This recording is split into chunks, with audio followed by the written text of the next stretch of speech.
کبھی ہم نے غور کیا ہے کہ ہم خود گناہوں کے ڈیر میں ڈوبے ہوتے ہیں، لیکن دوسروں کی چھوٹی سی بھول پر انگلیاں اٹھاتے ہیں۔ ہماری زبان دوسروں کی برائی کرنے میں تیز ہے، مگر اپنی اصلاح کی باری آئے تو بہانے ڈھونڈ لیتے ہیں۔ کیا یہ انصاف ہے؟ آج ہمیں یہ سوچنا ہے کہ آخر ہم دوسروں کی چھوٹی غلطیوں کو بڑا اور اپنی غلطیوں کو چھوٹا کیوں سمجھتے ہیں؟ میں ہوں آپ کا بھائی عبد المجید، اور آپ تمام دیکھنے اور سننے والوں کو السلام علیکم۔ آج کی ویڈیو میں ہم اس رویے پر بات کریں گے جو ہمارے گھروں، رشتوں اور معاشرے کو برباد کر رہا ہے۔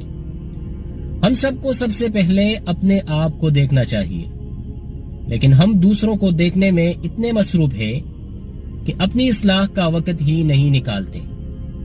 یہ رویہ ہمیں دن بدن اندھیروں میں دھکیل رہا ہے۔ ہم اکثر